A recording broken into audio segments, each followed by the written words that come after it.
scab now?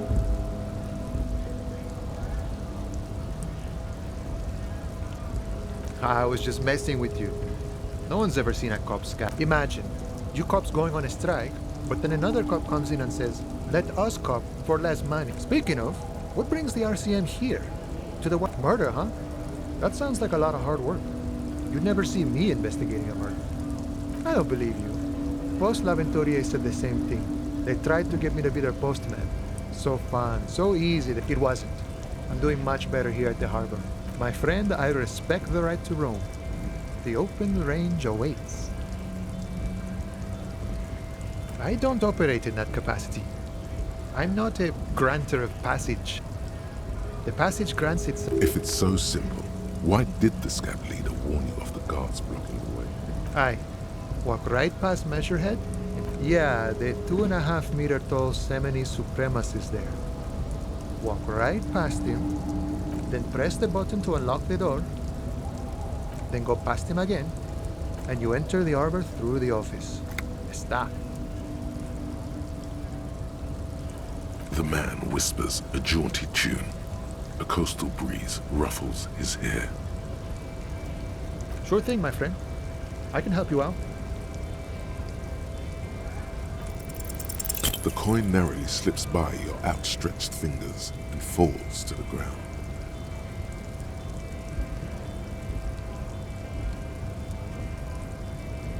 Oh, I'm sorry. Didn't mean to throw it like that. It's a thing we harbor folk do, passing around cargo and such. It was not meant as provocation or ridicule. Lieutenant Kitsuragi picks up the coin and hands it to you. Right, always glad to help out the RCM. We're on the same branch, you and I. Humans, I mean, not slithering scabs. You know, serious business. I'm sure the big boss will be glad to tell you. You'll have to... He's a chatty guy. Wants to talk about the strike too. Just can't break the command structure and tell you now. You know, serious business. He's a chatty guy. What?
Body betrays your degeneracy.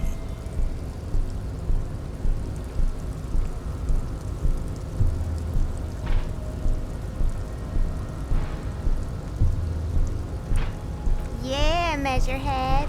His body totally betrays his degeneracy.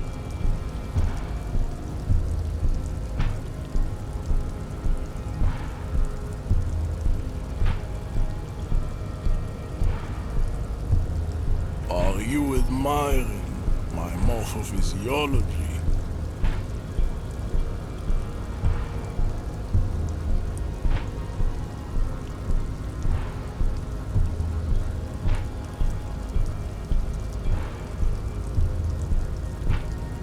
It must be frightening to stand in the shadow of this racial pinnacle.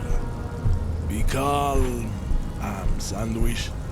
You are not in danger because you are not a threat to me.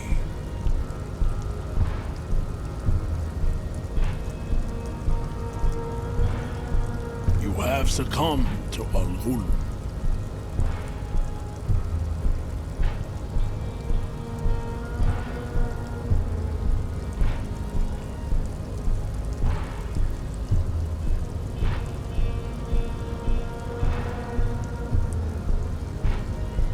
You reek of it. An invisible sword of Al-Ghul emerges from your throat. You cannot see it. Yes, Al-Ghul. He means alcohol.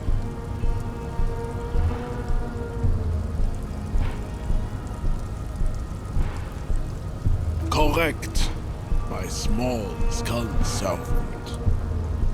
Al-Ghul is an ancient Ilmaran poison, a parasitic fungus that has colonized your race. It is a trick the desert pygmies played on you. Intentionally fermented drinks have existed for 10,000 years. This is a fabrication the alchemists of Yizot and Bashir and their Rolam Al-Ghul have fed your people.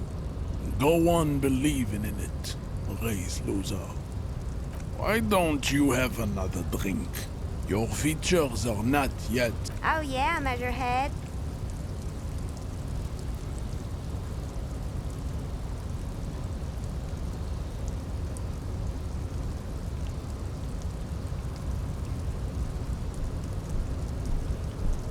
It's not good.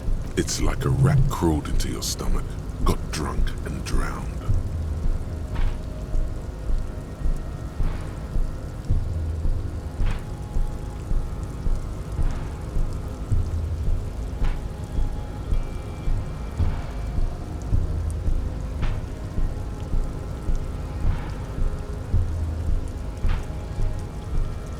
No, you don't. You need to get another drink. Occidental Haplogroup B4 is done giving orders around here. Does this remind you of someone? The guy down there?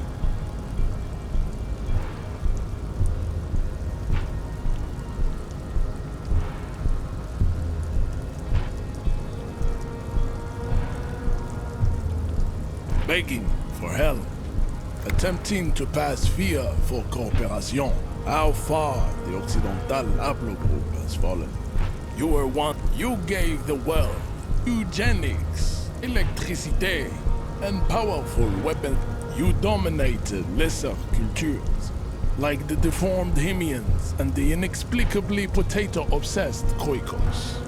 But now your ascent to the genetic summit has halted. You will be superseded. Isn't that right, babe?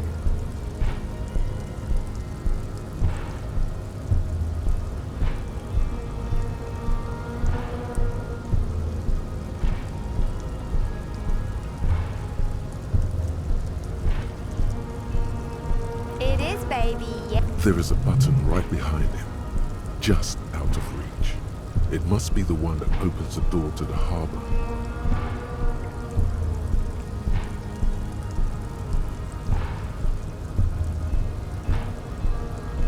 Enough with this begging. You should leave. Bring your troops to the Simenon Islands and to Bugis. The walls will be lined with bottles of Al-Ghul, your beloved beverage. Inside, we will stop. There may be a peaceful solution to this. You could internalize Measurehead's race theory. He would take you as one of his own.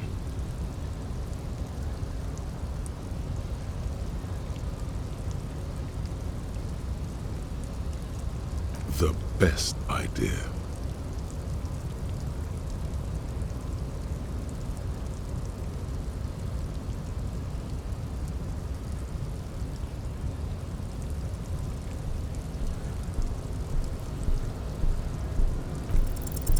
Ask what kind of races there are first.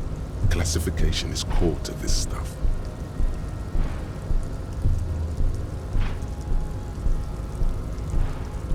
Do you?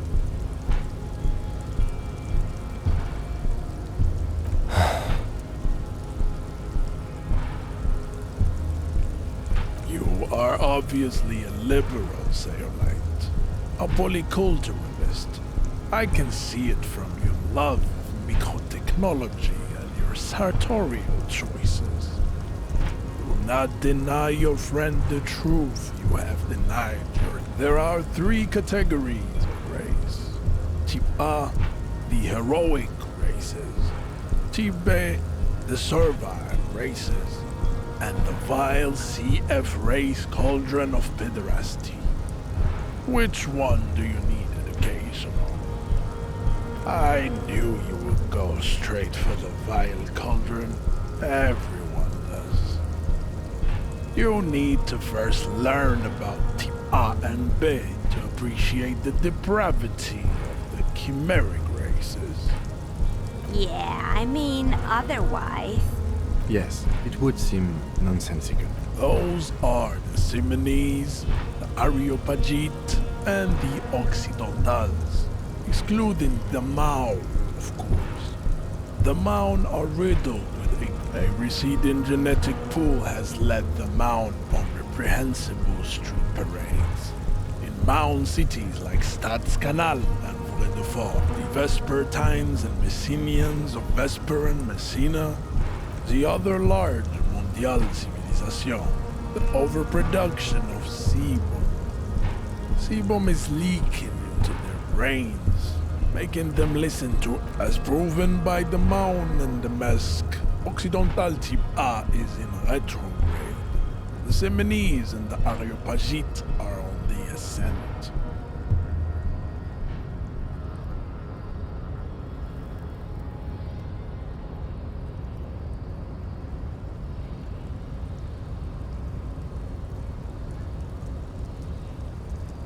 The Areopagites are sleek, long-headed. The Simonese are powerful, mesomorphic. The latter is perfected in adapting. Together they form the Simeno-Areop. Type B are the unheroic races, amorphous non-competitors of the great race. The Koikos of Grad, Yugo, Zhimsk, Shest et al. Are what you would call white. Yes, to an untrained eye, Koiko appear white and pinkish, like a hand sandwich. But look into their eyes and you will see. They are.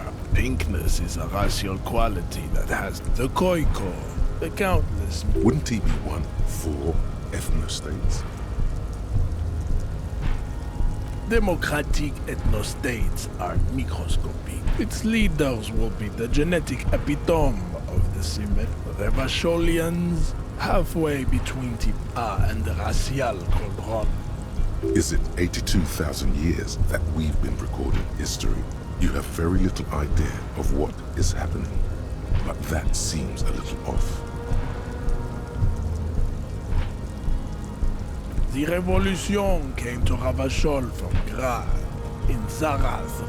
The revolution is fatal, family. Enough of Tibet mediocre. Tips, CF, are a museum of failed chimeric experiments and tragic maladaptations. They are tortured creatures waiting to be put to sleep. Your morbid interest in them, lesser races like the mosquito is born sterile, like a dog. It seems unlikely that two human beings produce genetically sterile offspring. Then there is the Simino Koiki Chimera. The Koiko, as you know, are very servile. This will never happen. The Simonese and the Koiko may have similar interbreeding, but enough. It is cruel to entertain ourselves. You understand nothing. To solve the great race enigma, you have to first ask yourself, what is the race enigma? You have not even worded the mystery, let alone solved it.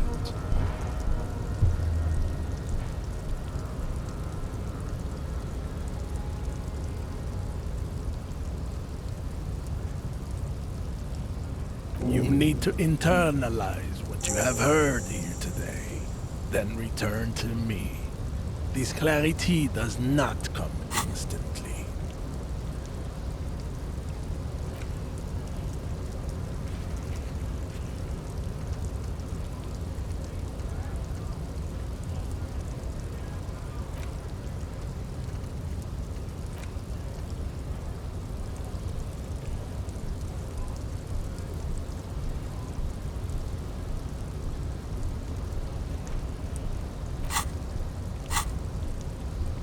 I cannot possibly imagine.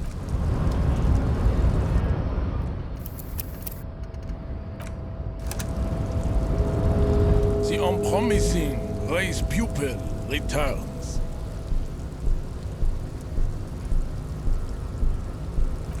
Don't be vulgar. Mr. Clare is a man of vision and means.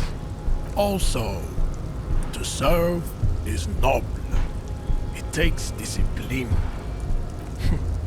Idiotic communism is the single greatest contributor to your race. Above all, ramp offshoots of the Seminoles people invented disco while having sex under the influence of cocaine. It is a shame upon my race. But what is done is done. I am not surprised you enjoy it so much. This has happened. The South Island race. Haplogroup R4. We are the future. That is all you need to know. I am a descendant. The narrow streets of Lumbuir are good. I think this racist is better than the last. That will be the... He will grant us 3 wishes. Your pedomorphic friend has quick wits. A protruding The lieutenant does not... You should keep him close. The congenital defect of farsightedness does not render him a complete invalid. He still has the use of his mind. He does not so much as glance at the object. Stop showing me your pathetic cup. He had nothing to do with it. Racists are generally... Welcome to Revachol. You hear it? He must think redheads are immigrants. I am not like them. The drawings are precise and look true to their pseudo-scientific ambitions. One thing, however, it is not entirely free. Correct. There is nothing funky. I cannot possibly imagine what else we have to discuss. There is nothing... I cannot possibly imagine what else we have to discuss, Tipere Vacholian. Your love for disco music and venereal disease... Just like that, instinct took over. A solid strike straight into his throat, into the cartilage. You could swear you felt the soft palate break.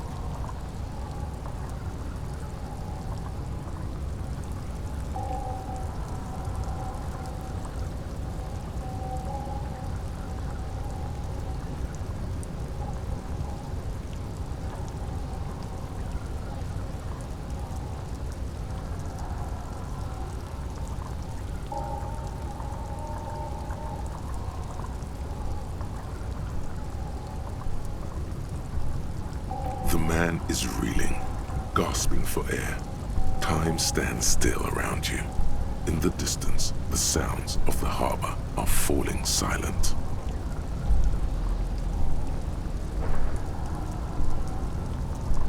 All you hear is a small gurgling sound as a trickle of blood appears on the man's lip.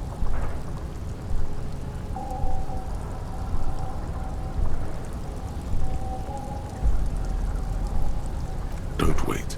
You've only got a millisecond. He's coming to. Time is breaking loose from the stupor. His lip, that fighting pose. Watch out. He's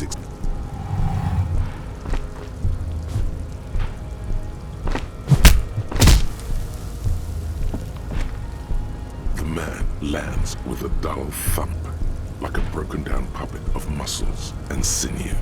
For a moment, he still tries to keep his head up. Dazed eyes looking at you with unimaginable surprise. To your left is the button.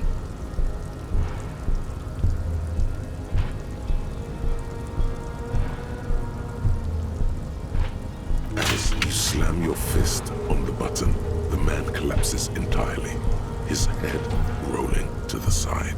Looks like you're the new measurehead now. No one is the new measurehead. Let's go before he gets up.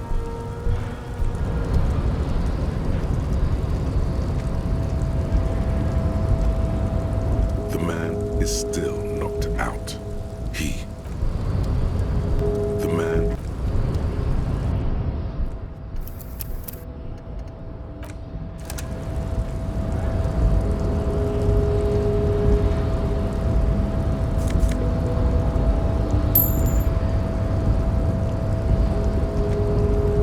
the man,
Yes?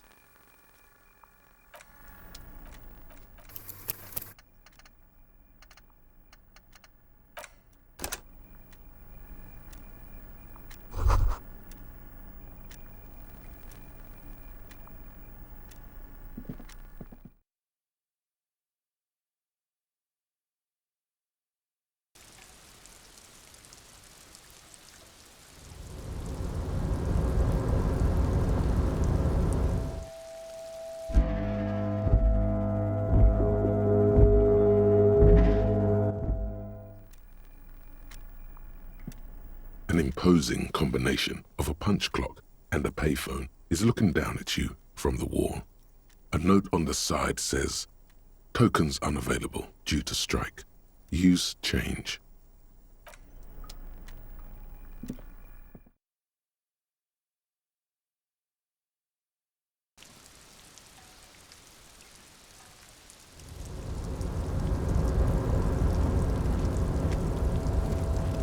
Looks like someone left his tarpaulin cloak hanging on the railing here. There is a white rectangle clearly visible on its back. Yes, it was probably you. It does bear the RCM insignia, after all.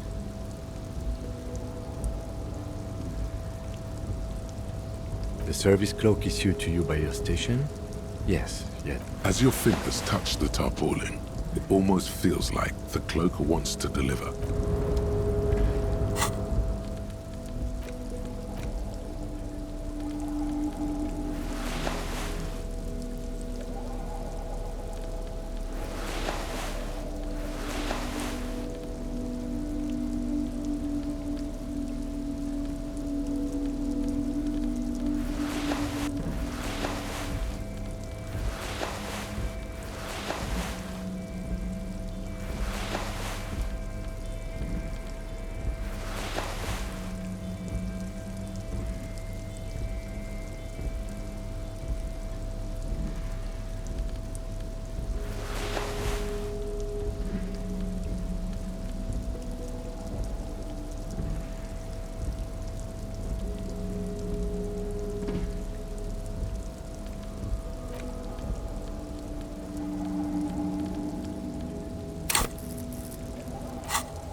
This is the night watchman's booth. The name on the door reads, "Listen, it's okay to take a few minutes to yourself. Sit down and have a breather." If you must. But please hurry. We are pretty easy to spot up here. Nothing incriminating catches your eye.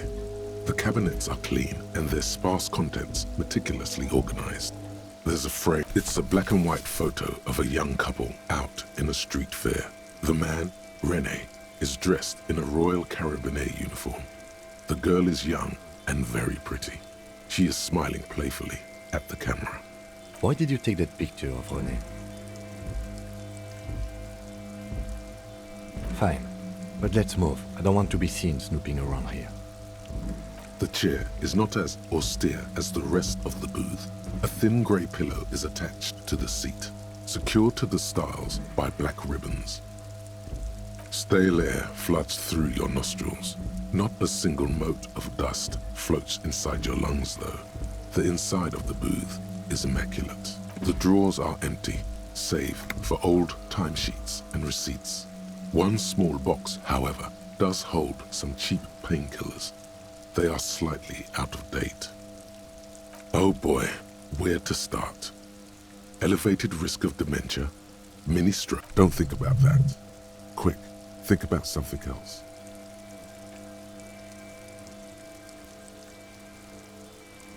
Maybe this was a bad idea. I'm not here to tell you what to do, detective. You stand and exit the booth.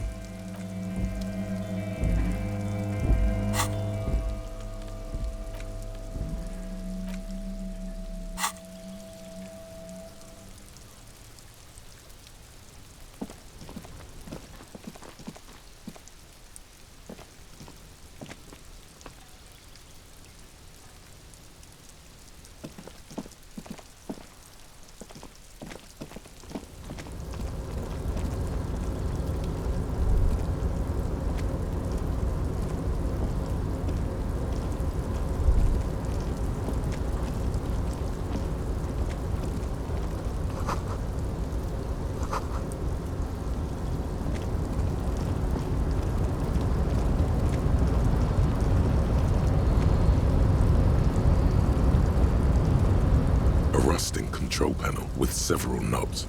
2 buttons marked Marche and Arrête are faded with use. It seems to control the lock. Allumer on, étendre with a loud grind. The crane shifts overhead, moving a massive metal container through the air.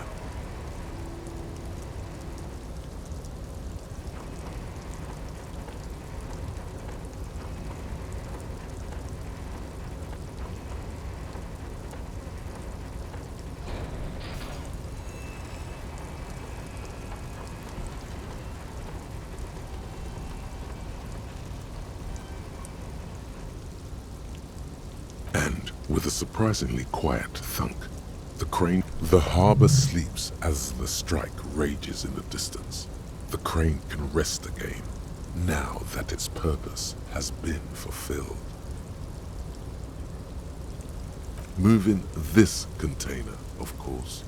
For this purpose, I can't see how that was worth the ruckus, except for seeing the crane in action, which the crane does not return to its original position. The crane does not no screech of metal when you...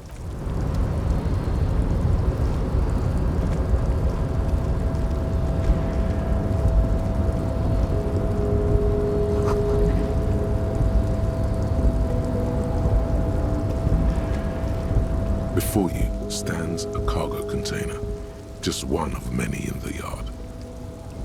You do? Because I don't. There are a million containers here. Why are you fixating on this one? It's a cargo container, detective. Just like all the other. We are not here to interact with containers. We are here to... No reply.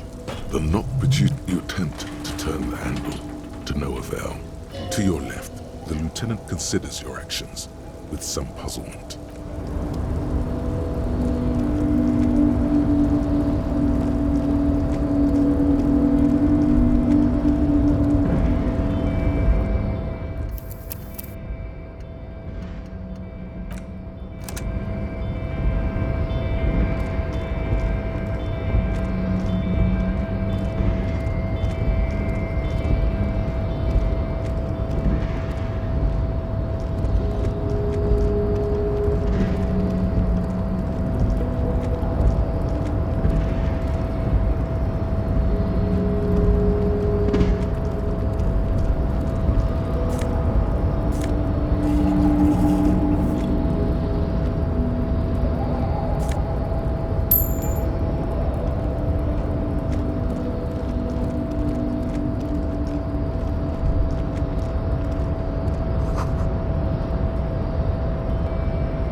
lyrics to this container song are being made up as he goes along. The accent is so thick, it's impossible not to notice he's Ubi from the Vanishing Peninsula. Container, container, used to be Wild Pines. Container, container, now belongs to Everard.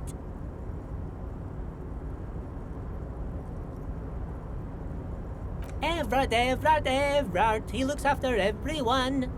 Huh? Well, hey there. How can I help you, mister? I see you are not a union man, mister. Did you get lost? You're not one of them scabs, are you?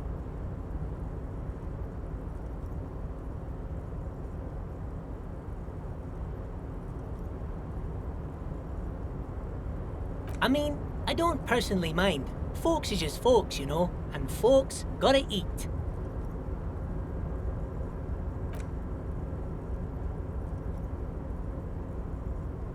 Oh yes, born and raised in Irish, mister. Mum had to leave my dad after he got a bit violent. Took us here to the new world. I was about 10 then. Too old to lose my... People say us Ubis are up to all sorts of trouble with sheep and other animals. Thank you for clarifying that, sir. Oh, I'm just making some covers for them containers here. Yes I am, yes I am. So it's easier for the crane operators to spot them.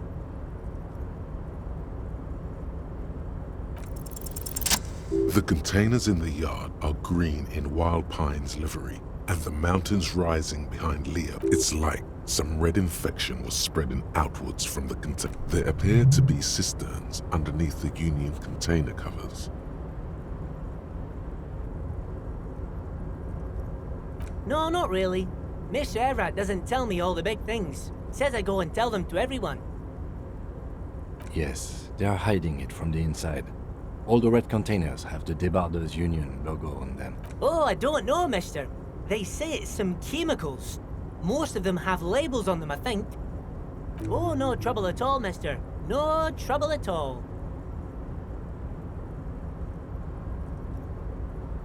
Oh, most of the guys are down at the gates, keeping the scabs from coming in.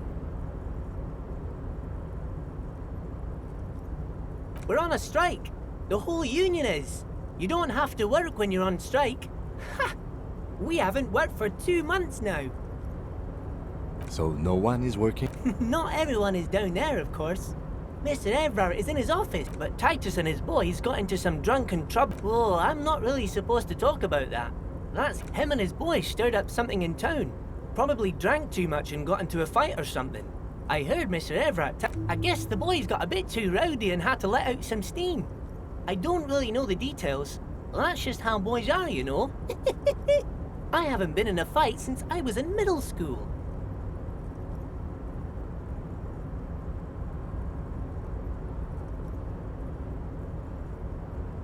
Easy, Leo.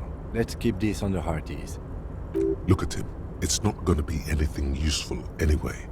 Don't fight it. Better to go with the flow. I remember I was the runt of the class.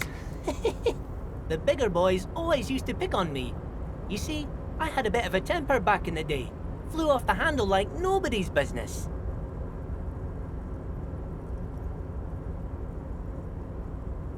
But Mr. Everett and his brother always came to help. Once they beat old Noel Becker so bad he needed stitches on his head. Mr. Everett and Mr. Edgar are real nice guys, mister. You should go talk to Mr. Everett. I'm sure... Yes. Everybody needs a job, and this is mine. I'm Leonard, by the way. Leonard Bellick. I'm like Mr. Everett's right-hand man. Actually, Miss Beaufort is the right-hand man, but she's a lady. Who is this, Miss Beaufort? A real pretty lady with a skin like those Douai Sucre candy, but I can't listen to the radio all the time. There's so much to do around here, and I'm always busy keeping things running here. Yes, I am. Yes, I am.